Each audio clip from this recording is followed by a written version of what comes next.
When I was in my late 20s, I worked as a night security guard at a large resort hotel. Especially during the summer season, the hotel would be packed full. The salary wasn't bad, but the biggest problem was the irregular shifts. Sometimes I worked mornings, sometimes nights, and sometimes odd hours in between. My sleep schedule was completely wrecked. One night, it was around 2 a.m. I was sitting in the lobby, passing the time by watching the security cameras. The hotel was quiet. Only the occasional sound of elevators or footsteps in the corridors could be heard. Just as I was about to refill my coffee, the front desk phone rang. The call was coming from a room on the 7th floor. The man on the other end sounded extremely tense. Strange things are happening. I hear noises from the next room. It sounds like a fight, like someone is calling for help. I quickly took down the room number and radioed the situation to the central team. Then I made my way up to the 7th floor. As soon as I stepped off the elevator, I felt an eerie silence. Normally, even at night, that floor would have some life to it, guests returning late from outings or parties. But now it was unsettlingly still. As I walked toward the room in question, I listened carefully at the doors on either side, but there was no sound at all. I arrived at the door and knocked firmly. "Security!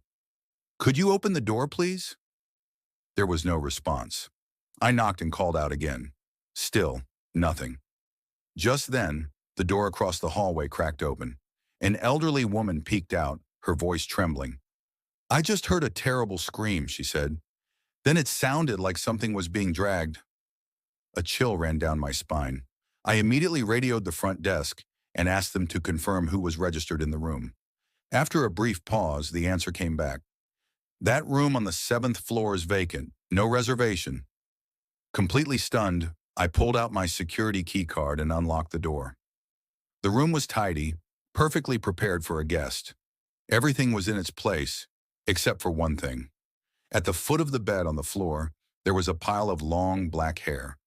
It looked as if it had been ripped out or cut off. I searched the room thoroughly but found nothing else unusual. I checked the phone, and it was indeed the phone that had called the lobby. But according to hotel records, no one had checked into that room. That night, we filed a full report, and the camera footage was sent for review. And here's the strangest part. On the security footage, there were no human movements recorded on that floor around that time. However, at exactly 2:06 a.m., for just a few seconds, a blurry shadow appeared in the corridor. It looked like it was crawling or dragging itself along the floor. Then it vanished into thin air. Days passed. Nothing like that ever happened again. But to this day, every time I accidentally press the elevator button for the 7th floor during a night shift, I feel that same strange chill creep over me. Last year, I traveled for a business trip and stayed at a small but luxurious hotel in the city. The hotel only had 4 floors and around 40 to 50 rooms in total.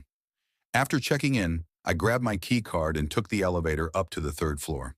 The hallways were dead silent, and the thick carpets muffled every step. When I reached my door, I swiped the card to unlock it. Just as I was about to enter, a door a few rooms down opened. A man in his 30s, wearing a suit, stepped out and walked toward me with a smile. "Looks like we're neighbors," he said. He held out his hand, and although I was a little confused, I shook it politely. He told me his name, but I didn't quite catch it. Without saying much else, he went back into his room and closed the door. It struck me as odd. After all, hotel rooms are temporary places. Who bothers trying to make friends with a neighbor? But I was exhausted and decided not to overthink it. I entered my room, unpacked a few things, took a quick shower, and lay on the bed with the TV on. It was past midnight when I noticed a shadow passing under the crack of my door. The shadow stopped right in front of my door, unmoving. My heart started pounding. I didn't dare make a sound. I just watched as the shadow lingered for a few tense seconds before finally moving away. The next morning, I attended my meetings and didn't get back to the hotel until late in the evening. This time, I made sure to double lock the door. I was taking another shower when, through the sound of rushing water, I clearly heard the electronic beep of the door unlocking. Beep. My stomach dropped. It was way too late for housekeeping. Instantly, I thought of the strange man next door. But how could he possibly have a key card to my room?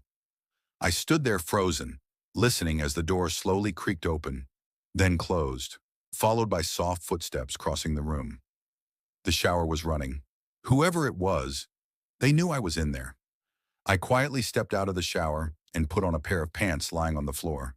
Pressing my ear to the bathroom door, I could hear the faint sound of someone rifling through my bags. I wanted to confront them, but what if they had a weapon?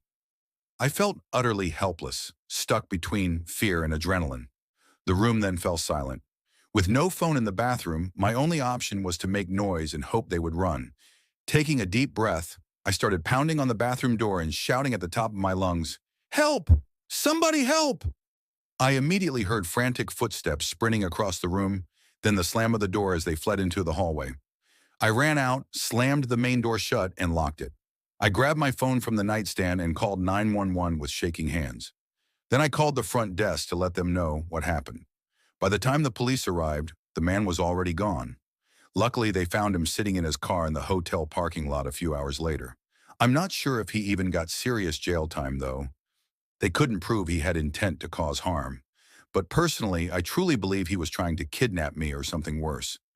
I still don't know how he had access to my room or what exactly he was planning to do.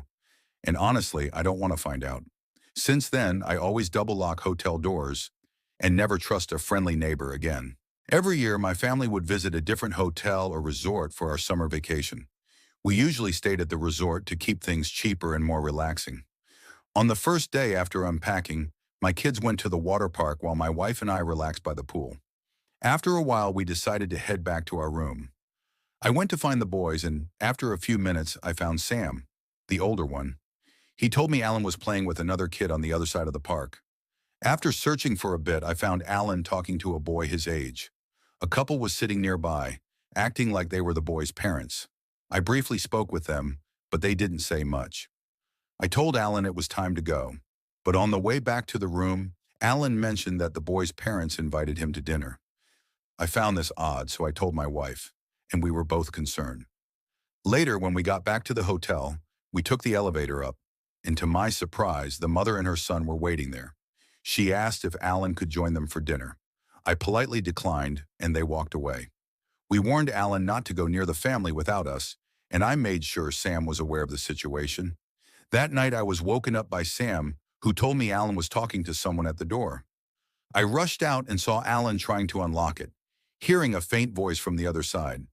As I opened the door, a man quickly ran down the hallway. I reported the incident to the front desk, but they couldn't do much since there were no cameras in the hallways. They offered a refund, and we moved to another resort. It was a frightening experience as a parent, knowing someone tried to abduct my child, but there was nothing I could do. I hope sharing this story warns other parents about the dangers that could be lurking,